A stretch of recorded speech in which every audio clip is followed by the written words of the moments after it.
Hey guys, so today's video is going to be my favorite video of the year. I'm going to rank all of the eyeshadow palettes that I tried in 2020 from the worst all the way up to the best. So I asked you guys on my community tab if you wanted me to do just the palettes that I purchased this year or include all of the palettes that I've tried, whether I got them in a subscription box or through PR. And I think like 80% of you said include all of them. So I do have all of them to share with you guys in today's video. I do have a fun giveaway for you guys. This is probably the one that I'm most excited about just because I love eyeshadow palettes so much. So I knew I wanted to do some sort of eyeshadow palette related giveaway, and I thought I would give away 2 palettes to one of you guys. So I chose 2 palettes that I've seen pop up a lot in my comment section when you guys are sharing palettes that you want to try. So I chose the Natasha Denona Bronze palette and then also the Natasha Denona Glam palette. I've talked about these a lot on my channel, so you'll see where they rank in just a few minutes, but I know a lot of you guys have said that you've wanted to try out Natasha Denona as a whole, and I usually see Bronze or Glam on a lot of people's wish list when we're chatting about that in the comments of my videos. So I thought it would be fun to give away both palettes to one of you guys and just have a fun giveaway so you get the chance to try out the brand or try these palettes. And whether you're into warm tones or cool tones, I feel like you could get a lot of use out of these. So I can't wait to share them with you. It's very easy to enter. Just check the description box below if you guys are interested in entering to win these palettes. But thank you guys so much for watching my videos in 2020. I can't tell you how much I appreciate you. I truly do. YouTube is always such a positive experience for me. I always say this, but it would not be the case if I didn't have the community that I do. So I appreciate you guys so much. I'm excited to keep filming videos in 2021, but let's jump into today's ranking. This might be a given, but everything is just based on my personal preference. I try to take into account color story, formula, blendability, price point, but when it comes down to it, this is just, you know, how happy I was with each palette that I tried this year, starting from the bottom and then working my way all the way up to the top. So coming in at number 25, the worst palette that I tried this year was the Catrice Self-Made Bay eyeshadow palette. I like a lot of Catrice products, which is why I was excited to see this one. I did get it in the mail as PR, but it just doesn't perform well at all. The color story is really pretty, and I had high hopes for it because I love to wear these pretty berry tones on the bottom, but there are 2 main issues with this palette. First of all, the shadows take a lot of building. When you go in with the shadows, you really get very sheer color payoff, which might not be the worst thing if that's what you typically prefer, but usually when you're going in with those deeper shades, you don't necessarily want a sheer wash of color. So it just takes a lot of effort to build the shadows up. Now, once you build them up and get your desired pigmentation, the shadows look pretty good on the eyes, but they don't last on the eyes. I've never really experienced this with an eyeshadow, but they fade so quickly. I would check my makeup like halfway throughout the day, and all of a sudden the look would just be completely faded, which didn't really make a lot of sense. It wouldn't matter what eyeshadow primer I used, what brushes I would use, the eyeshadows would just fade so quickly. So not only is this palette just not really great in terms of the formula, there is no longevity at all, and it's $15, which isn't super expensive, but there are so many other palettes at that price point that perform so much better than this one. So this was definitely the worst palette that I tried this year. Coming in at number 24, I have the Dominique Cosmetics Latte 2 palette. So there are parts to this palette that I do enjoy, but this is a little bit more of an expensive palette. It's $42. I actually got it in a Trend Mood box, so I paid for the box and the palette came inside, so I didn't really pay full price for this, but if I did, I would have been disappointed for sure. Now there are, like I said, things that I like about this palette. I do like the metallic neutrals. I think they perform really well. They look so nice on the eyes. The darker matte neutral shadows are a little bit harder to blend out, so I feel like sometimes I end up with a very patchy eyeshadow look when I use this. I can get them to work for me. It's not a complete fail, otherwise I would have decluttered it, but I do think they could be better. I've tried other Dominique Cosmetics palettes and I really didn't have any issues blending the darker shadows or even harder to work with colors like berries, but these 2 brown shades can definitely be a little bit patchy. So this palette is a mainly neutral palette, but you do get 3 pops of color on the end. I feel like those are hard to pull into this palette. If you're just using this palette for an eyeshadow look, I personally have a harder time pulling in the pink, the green, and even the yellow. So I feel like I don't reach for them as much as I would if they were in another palette, maybe a more colorful palette. So that's why I'm ranking it at number 24. I know some people really love this one, and I do love the brand as a whole, but this palette wasn't my favorite. Number 23 is the ColourPop Wild Nothing palette. So I do have quite a few ColourPop palettes to talk about in today's video. What's interesting about ColourPop is typically the formula is very consistent. There are a few palettes that I feel like are a little bit better better than other ones, but I don't usually experience a palette that I consider a complete fail because the majority of the time you know what to expect from ColourPop, so it just comes down to whether or not you think you will get a lot of use out of the color story. But I did get this one in the mail as PR, so I decided to try it out because I thought it might be a good option if you like something a little bit softer and more neutral. That might be the case if you prefer almost like barely there eyeshadow, but for me, if I'm going to take the time to do my eyeshadow, I do want it to show up a little bit better. This is an extremely light palette, so I definitely don't think it's going to be ideal for the majority of skin tones out there. If you have a very light skin tone, you might really enjoy this one because other shadows might be a little bit too intense for you, especially if you wear more natural makeup. But if you have, you know, a medium, deep, dark skin tone, these shadows really aren't going to work well for you. There are only a few true matte shadows in here. A lot of them are shimmers, and I will say that the shimmers are very, very subtle, which again, when it comes down to personal preference, that might be a good option for you, but I just feel like they don't show up that well. Even when I layer them up over and over, they're almost like lackluster shimmer shadows, and they don't look like anything special on the eyes. On top of that, whenever I do any sort of look using this, I feel like it ends up looking very, very similar because the palette is so light. So I'm just personally not the biggest fan of the actual color story or the formula, and there are so many other ColourPop palettes out there that I recommend over this one. So number 22, I have a palette that I actually really like. In terms of quality, this one performs really well. It is the ColourPop Mint to Be palette, but when it comes to this palette, there isn't necessarily a lot you can do with it. So this is a monochromatic pastel palette, and when it comes to monochromatic pastel palettes, I mean, how much variation can you really get out of it? If they were to add in brighter shades or bolder shades, it wouldn't be pastel, and if they were to add in different colors, it wouldn't be monochromatic.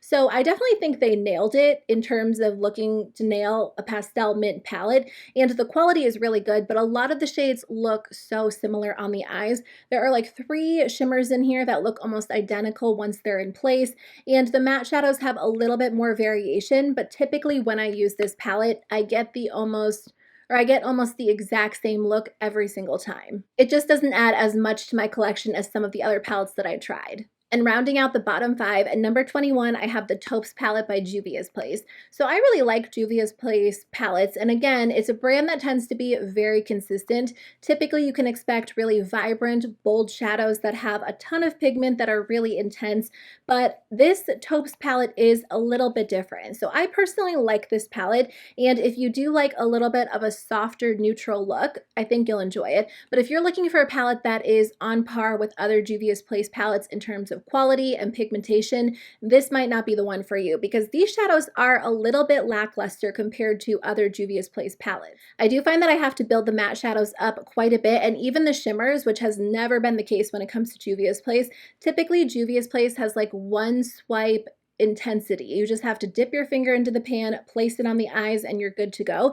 But these shimmers are a little bit more lackluster. So again, if you do like more of a subtle shadow formula, you might enjoy this, but if you're used to, you know, typical Juvia's Place quality, this one is not going to live up to the hype in your mind, and I would skip over it. So I forgot to mention, I did purchase this one with my own money, and then Mint to Be was PR. Okay, so the rest of the palettes in this video are all palettes that I really enjoy, and I'm glad that I bought them and I used them. So I don't regret buying them at all, but I did break them down a little bit more. So the next 8 are palettes that I do like, but there are maybe 1 or 2 things that I would change, or I feel like the price point might be a little bit high for what it is. So number 20 is the ColourPop Lilac You a Lot palette. I did get this one in the mail as PR, but I did count it as one of my palettes for the year because I would have purchased it with my own money if I didn't receive it. So again, this is another one of ColourPop's monochromatic pastel palettes, but this one has a little bit more variation than the Mint palette. There are 2 brighter and deeper shades at the bottom, and I feel like that makes a big difference because I am able to get quite a few looks out of this one compared to Mint to Be. So this one definitely has more versatility, but I will say that the metallic or shimmer shadows in this palette aren't as intense or vibrant as I personally would like them to be. A lot of ColourPop's metallic shadows are so intense on the eyes, and they almost leave you with more of like a wet looking finish. But I do feel like when I use the metallics in this palette, I always want to reach into another palette like the It's My Pleasure palette, or just something else like a ColourPop Super Shock to really intensify them. That's not going to be the case for everyone. If you like shimmer shadows, but you don't necessarily need a super intense, wet looking eye look, then I think you'll enjoy this one. And I do think the quality, other than that, is really good. But at the same time, I don't reach for this palette as much as I reach for other purple themed palettes in my collection, so that's why I'm ranking it a little bit lower. Number 18 is the Melt Cosmetics Smoke Sessions palette. I did purchase this one with my own money, and I like so many of the looks that I'm able to create with this. If you love green eyeshadow, you're really going to like the tones in here. The reason why I'm ranking it a little bit lower is because it is a $48 palette. It only comes with 8 different shadows, and I have trouble with maybe 2 of the shadows. I can definitely get it to work for me, don't get me wrong, and I'm able to get some really fun looks out of this, and I love how it's super intense and vibrant and rich, but I do feel like for $48, especially with there only being 8 shadows, I would expect all of them to perform really, really well. I had a lot of issues with the shadow Black Widow, and I kind of scraped off the top, and now that I've done that, it does perform a little bit better. But even this shade Sour Diesel is sometimes a little bit difficult to blend out. And now that I've tried, I think 3 Melt palettes, this one is probably the hardest to work with. And Melt is known for like super intense, vibrant shadows, but at the same time, a lot of those shadows do blend out pretty easily. This one just takes a little bit of extra effort. Number 18 is the Urban Decay Naked Ultraviolet. So I did get this one in the mail as PR. I do have full reviews for a lot of these palettes, so I'll link any related videos in the description box if you guys want to check them out. So this was an interesting palette, and I think that I like it a lot more than a lot of people do. I've seen a lot of negative reviews on this, but I really enjoy using it. It retails for $49, so it is a little bit more of an expensive palette. What's interesting about this palette is based on the packaging and based on the promo photos, a lot of people expected it to be a very purple palette.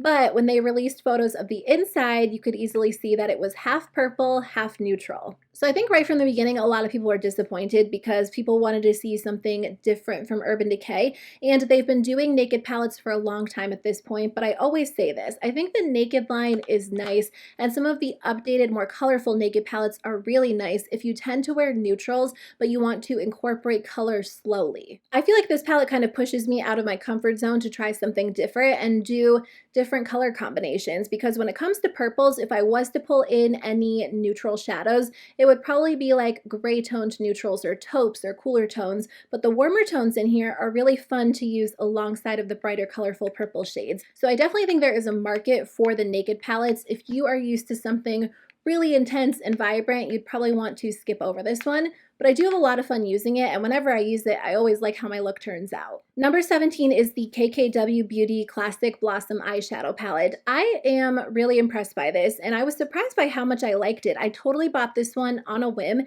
and I really try not to impulse purchase, but this was available during Ulta's 21 Days of Beauty. So I think the whole line was marked down to 50%, or just the whole eyeshadow palette line. So 50% off brings this down to like what, $22.50, $23. And for $23, this was definitely a steal. I think the shadows perform really well. Now, if I was to purchase it at the full price tag of like $45, $46, I think I still would have been happy with the quality, but I don't know that I would have thought it was worth that high-end price tag. So that's why I'm ranking it a little bit lower. I think that I would try other palettes from the brand in the future, but I do think I would wait for a little bit of a discount because they are charging a high-end price tag. And while it performs really well, I just feel like there are other high-end brands that are a little bit better than this one. I think that this palette is an easy way to incorporate color if you typically like to wear neutrals, and the color story is so well curated because you're able to do something a little bit lighter and softer or a little bit deeper, and all of the shadows go really well together. So I do really enjoy this one. I just think the price point is maybe a little bit high. Number 16 is the Too Faced Born This Way Natural Nudes palette. I did get this one in the mail as PR, and I really surprised myself with how much I used this. And I think it's a little bit of an underrated palette. It is a neutral palette, but it's so much more interesting than just a typical neutral palette. So the matte shadows are a little bit powdery. They're a little bit lighter. So I feel like you have to maybe build them up just a little, but they do blend really well on the eyes. But the metallic shadows are so interesting. They kind of have like a little bit of a grittiness to them. They're not glittery, but they're a little bit thicker. So I feel like they look so interesting on the eyes, and that's always what I'm looking for. I'm always looking for a little bit of a different metallic or shimmer shadow, and I think this just makes neutral shadows a little bit more fun to wear because when you apply the matte shadows, you can go in with any shimmer on the eyes, and the shimmers just look really eye-catching. They kind of look like the ColourPop Super Shock shadows, shadows, but they're a little bit heavier. But I think that's what makes them so interesting and eye-catching. I would say this is probably a palette you want to check out in person, but I know makeup shopping in person these days isn't really an easy process. I don't think brands even have like tester palettes out. So you might want to wait on this one because I don't think it's going to be for everyone, and it is a little bit more of an expensive palette. Number 15 is a palette that's a little bit newer to me, so if I had it longer, it might have made its way up higher on my list, but I am really enjoying it. It is the ColourPop Baroque palette. So this is one of their 9-pan palettes, and this is so different for ColourPop. It's a cool-toned, smoky palette, and it has a bunch of blue tones with, you know, some gray mixed in, and I just think it's so interesting and so easy to use. Sometimes when it comes to these darker, smoky shadows, they're hard to blend out, and everything just looks messy and muddy, but that's not the case with this one. So this palette comes with 9 shadows. There are 3 shimmer or metallic shadows, and then the rest are mattes. Some of the mattes do have shimmer in them, and I just think it's fun to use. You do get a very nice monochromatic look, and a lot of my looks do end up looking very similar, but I just don't have a lot of palettes like this in my collection, so this one definitely adds to my collection. Number 14 is the ColourPop Blush Crush palette. This was definitely one of my favorite palettes of the year, and I really enjoy using it when I want a little bit of a softer pink look. So if you do tend to prefer pastel tones overall, I think you'll enjoy this one. But again, this one is maybe a little bit more interesting than like the ColourPop Mint to Be palette because you do get 2 darker shades on the bottom, and those make a big difference when it comes to a pastel palette or a 9-pan palette because you can pull them in and really transform the look, go from day to night, or just do a little bit more than you can do with just a regular 9-pan pastel palette. I never have any issues when I use this palette. I would say if you do prefer a little bit of like a medium to darker look, you might want to skip over it because it's definitely a lighter palette overall. And the only issue that I think some people might have with this is that some of the matte shadows have shimmer in them. ColourPop does do that within a lot of their palettes, and I personally don't mind because if you dip into a matte shadow and tap it off, all of that extra shimmer comes off and it doesn't actually translate to the eyes.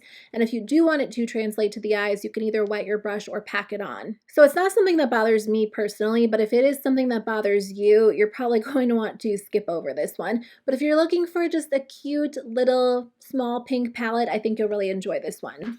And number 13 is a palette that I purchased as well. This one is the Melt She's in Parties palette. So again, I haven't had this one for a super long time. I might have ranked it a little bit higher if it was just for, you know, a couple of differences, which I'll get into in a second, but this is a $48 palette. So again, this one comes with 8 shadows. I definitely have an easier time using this one compared to the Melt Smoke Sessions palette, and obviously the color story is a lot different. It's a very purpley palette. Again, purple shadows are kind of notorious for being a little bit difficult to blend out, but I think Melt did a really good job with this formula because these shadows blend out quickly and easily. I really like the quality of this palette. There are only a few things that I would change. So I wish this first shadow was a purple, any kind of purple. It could be super light. It could even be like a really bright white highlight shade with like a purple shift. I just wish it had more purple to it because it's just kind of random within this palette. Typically I'll use it as like an inner corner highlight or place it all over the center, but I just wish it was purple. I feel like that would have made a little bit more sense. The only other thing is something that I keep saying, and this again is personal preference. I just wish like one of the deeper purples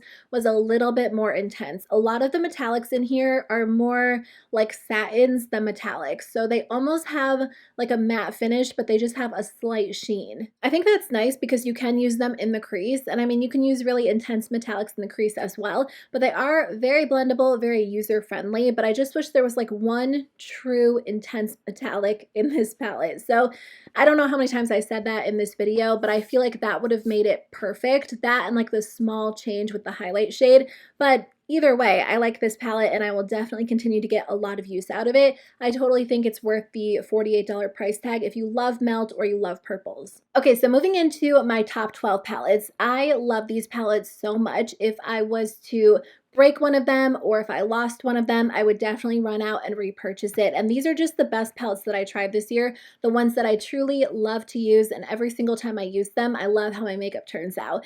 So I can't wait to share them with you guys. Number 12 is the e.l.f. Retro Paradise palette. I did purchase this palette. It retails for $14, and I think I did quite a few looks using this, which is kind of out of the ordinary for me, but I just had so much fun using this palette during the summertime, and I still like using it, but the color story just kind of screams summer to me. I think that it has so many pretty colors in it, and I'm not always the biggest fan of like half neutral, half colorful palettes. I could kind of like take them or leave them, but I really genuinely love this color story. I think the warm tones are really pretty, and even the colorful pastel shades are fun to use. And this palette just has a lot of interesting colors and textures and formulas. The matte shadows are really blendable, so easy to work with, and I'm just really impressed by this. I've tried a couple of other palettes from e.l.f. that come in like this plastic packaging that have like 18 shadows, and I've enjoyed them, but I think they definitely kicked up the quality with this one. And the collection as a whole, like the entire Retro Paradise collection,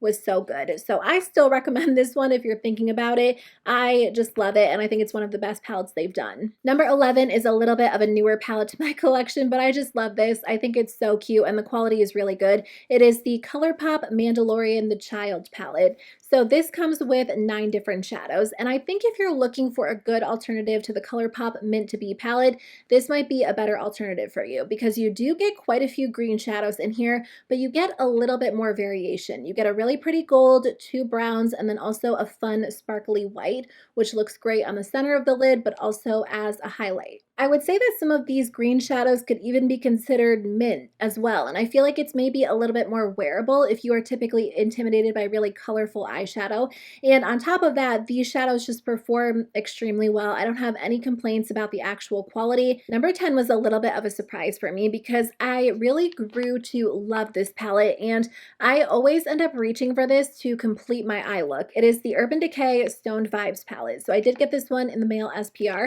It is a little bit more of an expensive palette. It's $54. At the time that I'm filming it, it's actually on sale on Urban Decay's website right now. So I have a feeling we might see it kind of drop in price over the next few weeks at other retailers because it is a limited edition release. But I love this. I love the shimmer shadows in this palette. It does come with 4 matte shadows. The matte shadows are nice. I mean, I guess I should say 2 of them are mattes and then 2 are satins. So I don't reach for those as much because I have a lot of matte shadows that I really like, but the shimmer shadows are so interesting. They look amazing on the eyes, and I just think they're different. And that's what I'm typically looking for in eyeshadow palettes these days. And they remind me a lot of the ColourPop Super Shock shadows, but they're maybe not as creamy. Like the Super Shocks feel like a true cream to powder finish, and these aren't quite as like plushy or as cushiony, but they look amazing on the eyes. I think I said that like 10 times, but I just can't get enough of them. And whenever I'm doing any sort of look and I feel like it needs that extra pop, like I was talking about earlier,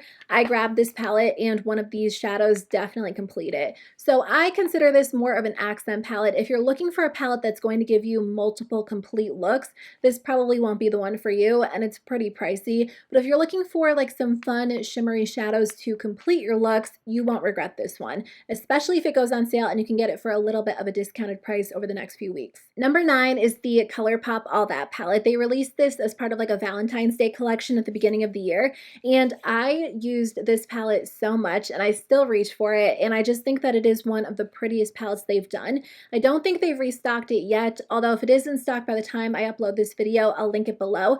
But I just think that this is the perfect palette for you if you like pink eyeshadow. When you look at this palette, it might look a little bit lackluster, maybe slightly dull. I don't know, like when I first saw it, it wasn't anything that I felt like I had to have. And then when I got it and I started using it, I just fell in love with it because you can do so much with this palette. You could go in with the top row for a really light, natural look, or the middle row for something a little bit more sultry, or of course the bottom row for something so smoky and fun. And I think one shadow that makes such a difference is this black. I don't wear black eyeshadow a lot. I feel like it's something that kind of intimidates me, but when you mix that black eyeshadow with the pink, it creates more of a purpley look. So not only is it a fun pink palette, but you can also do something purpley as well. And there are just a lot of different textures going on, and I enjoy it so much. It's one of my favorite ColourPop palettes of all time, and definitely one of the best that I tried this year. Number 8 is one that I would have ranked higher if I didn't try so many many good palettes this year, but it really is one of the best palettes that I've tried. It is the ColourPop Making Mauves palette. I love this one because it's easy to work with and it kind of transforms like an everyday neutral look and just gives it like an extra pop, which is what I'm typically looking for in a palette. If I'm going to take the time to do my eyeshadow, I just want it to be kind of eye-catching, even if it's more of a subtle toned down look, and that's definitely something I can achieve with this palette so easily. It's a 9-pan palette, so it's small, but I feel like every eyeshadow in here is was placed in here very intentionally. It wasn't just like thrown together. You can do a completely neutral look or something a little bit more purpley and rosy. It's easy to use, and I feel like everything just goes so well together. On top of that, the metallic shadows are so fun. There is one super shock, and then these metallics, again, kind of have like a little bit of texture to them, so they're so eye-catching. If you're someone who doesn't go crazy with your eyeshadow and you don't like something super dramatic or colorful or smoky, but you still want something that's kind of amped up from like your everyday natural look, this is the palette to grab. It is so much fun. I've used it all year long. I think I got it back in March and I've just had so much fun with it, and it really is just one of the best palettes I own. I feel like maybe I should have ranked this a little bit higher. Kind of looking through my list. I feel like it could go a little bit higher, but there were just so many good palettes that I tried this year. Number 7 is the Natasha Denona Love palette. I really enjoy this palette. I think that it is so pretty and it definitely adds to my collection. I love the fact that so many brands did Valentine's Day collections this year, because I think when it comes to Valentine's Day and makeup, a lot of brands did like pinks and purples, and those are two of my favorite colors to wear. And this palette is just gorgeous. You're able to create the prettiest looks using it. When I first saw this, I felt like the shades were a little bit all over the place, but it does kind of challenge me to be a little bit more creative with my pink and purple looks, and I'm able to pull in some of those neutrals, some of the brighter tones, and it's just fun to use. Like, do you have palettes in your collection that are just fun to use? That's how I feel about this one, and it just helps me be a little bit more creative, and of course it has some of my favorite tones. So I do love this one. I feel like it's maybe a little bit harder to use than other Natasha Denona palettes that I own, but it's still performs well and I don't regret spending the money on it. So I do really enjoy this one. I had to rank it pretty high. So number 6, I have the e.l.f. bite-sized eyeshadow palettes. When I did my ranking about halfway through the year, I actually ranked these at number 1, and I feel like they're still up there, but again, I tried some really good palettes during the second half of the year. I think that these are so good. They're $3, they come with 4 shadows, and the reason why I'm not ranking them higher is because after I did that ranking, I did try some of the other ones, and they're not all perfect. Some of them are better quality than others, so I'll share my personal favorites on the screen with you guys and do some close-ups. I think that these 4 palettes in particular perform really nicely. The matte shadows are really blendable. The metallics are just rich and gorgeous. I feel like they're kind of comparable to Natasha Denona, the metallic formula, and that might be a stretch for some people, but they just look smooth on the eyes and they're very easy to work with. Again, not all of these bite-sized palettes are made the exact same, so some of the other ones are maybe a little bit more lackluster, but I'm really impressed by these. I think they do perform well. They're $3 each, and not everyone wants like a $65 palette with a bunch of options. Some people just want something a little bit smaller, a lot less expensive, and if that is you, I don't think you will regret these. I'm so happy that e.l.f. released these this year. Okay, I took a little break to feed the pugs, and now they are all in this room with me. I'm sure you won't hear them, but if you do hear snoring in the background, you can blame the pugs. Okay, so we are moving on to my top 5 eyeshadow palettes of 2020. These are the best that I tried. The quality is so good. I reach for these the majority of the time when I'm doing my makeup, and I love them all so much. I have no regrets at all. So number 5 is a brand that I just tried for the first time this year. This is the Tiny Marvels palette that Mel Thompson did with Sydney Grace, and I think that this is one of the best palettes that I've tried. I think the quality is amazing. The color story is gorgeous. If you guys don't know Mel Thompson here on YouTube, she is so talented. She is absolutely gorgeous, but she has really good YouTube videos and reviews, and I really just trust her. So I do have her other collab that she did with Christian Audet, which was lip products, and I wear them all the time. So I was so excited when she came out with an eyeshadow palette because I think the color story is gorgeous and the formula is so good. So first of all, you do get some neutrals and some colorful tones, but there's just so much you can do with this one palette. So if you are looking for a palette that can help you create multiple looks, this is definitely going to be a great option for you. You can do something berry toned, something neutral, something corally or golden. The matte shadows are really, really blendable, and the metallics are just perfect. You can use them with your finger, with a brush, and I just can't get enough of this. I think it's just one of the best palettes, and it definitely adds to my collection. I don't have anything like this, so I have so much fun using this. Mel did such a great job, and the Sydney Grace eyeshadow formula is really nice, so I definitely want to try more from this brand in 2021. Number 4 is the ColourPop That's Taupe palette. I think that ColourPop did such a good job with their 9-pan palettes this year, but I love the ones that came in like this cardboard packaging because there's just something about them. A lot of them are a little bit more neutral, but they kind of make neutral eyeshadow a little bit more fun to wear. And in 2020, I reached for neutral eyeshadow more than I did in the past few years. I went through a big colorful phase where I just wanted all of the colorful eyeshadow palettes, and I still like color, but this year I've just really enjoyed neutrals and amped up neutrals. I know that some people might look at this palette and maybe consider it boring, but I think it's really fun to use. And what's nice about this cooler toned neutral palette is that it's not just like browns and silvers. You also get a few rosier purpley neutrals as well. So you can create something a little bit different than your typical brown or silver look. The shadows perform really nicely. None of the matte shadows have shimmer in them, which I'm glad they did that. And then there are a few shimmer shadows in here. But if you're someone who doesn't really do anything super intense or intricate with your eyeshadow and you like cooler tones for everyday wear, this is going to be a great option because you can do something really light or also something a little bit more smoky and intense. Number 3 is the Raw Beauty Kristi ColourPop at Forest Sight palette.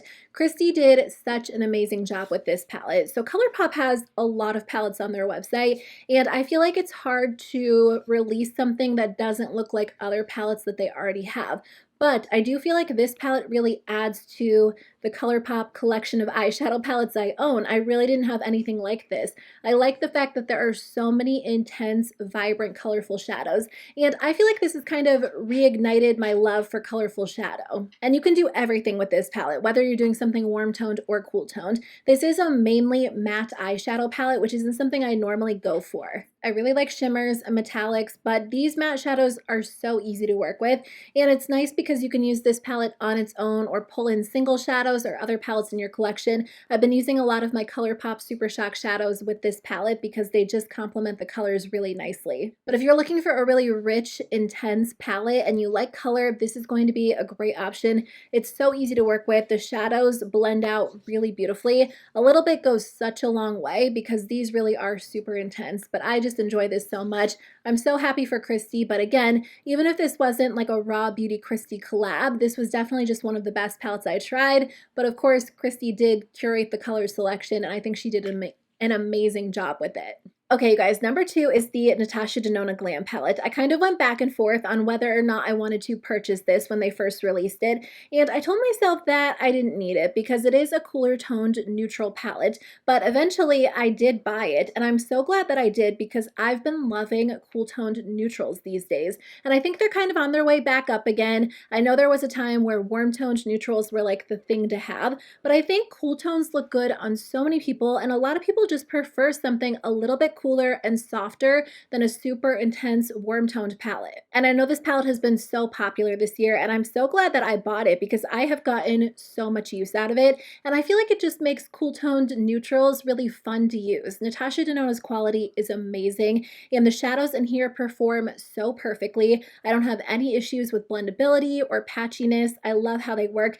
and what I like is the fact that this only has 5 matte shadows and then 10 shimmers. When I do an eyeshadow look, it's always very, very similar. I go in with a transition color and then I take a slightly darker shade and place it in the crease and a slightly darker shade and place it in the outer corner. And then what's fun for me is I'll take a fun metallic and place it all over the lid. So for me, these 5 mattes are perfect because I'm able to do that and then switch up the metallic over the lid to change up the look. Also, I really like Natasha Denona's metallic formula. I think it looks so smooth on the eyes, it's so intense, and if you have any trouble blending out eyeshadow, like I do sometimes, it's so easy to go in with a metallic or a shimmer and just kind of smooth over the entire look, and you won't even know that you had trouble blending out that eyeshadow. So if you guys like cooler toned neutrals and that's what you wear on an everyday basis and you really don't switch it up too much, I think this would be a great option. $65 is a lot for an eyeshadow palette, and part of that reason, or part of me wanted to rank it a little bit lower for the price tag, but I really think the quality is worth it. And 65 divided by, how many shadows do you get in here? You get 15 shadows. So 65 divided by 15 is less than $5 a shadow. And that's how much a lot of brands sell their single shadows for. And this is a really, really good quality palette. I'm not going to say every Natasha Denona palette is worth the price tag, but I really think that this one is. So that brings me to my #1 palette of 2020, and that is the Natasha Denona Bronze palette. So I didn't think that I would rank this as high as I did, but I have used this so many times this year. It's been my #1 go-to palette of the year, and I always like how my makeup turns out when I use it. I did use it for today's look, and I just think that it is so gorgeous and so much fun, and I never regret picking this one when I'm choosing my makeup. You know, I kind of hesitated with the Bronze palette and the Glam palette because they are $65 palettes, and that's, you know, pretty pricey for an eyeshadow palette. And I told myself, do I really need to spend $65 on a neutral palette? And I think there are two different ways to look at it. For some people, we have a lot of neutral palettes in our collection, and you might want to spend extra money on something that's really unique and different, like a purple palette or a blue palette, or, you know, duochromes, because those really add to your collection and you don't have anything like it. I think the other way that some people look at it is you might be willing to spend a little bit more for something you're going to reach for every single day. And I think that's kind of the perspective that I took this year, which is opposite, because last year I wanted really interesting and different and colorful palettes.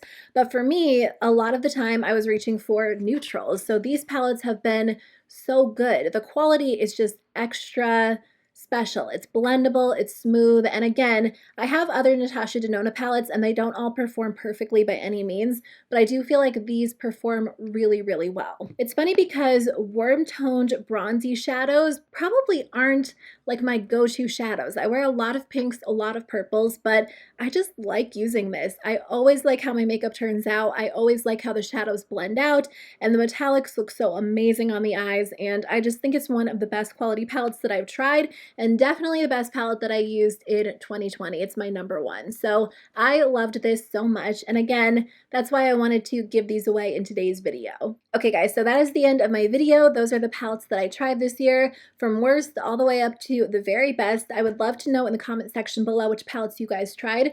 What was the absolute worst and what was the absolute best? Let me know. I hope you guys have a great rest of your day, and I'll see you very soon with a new video.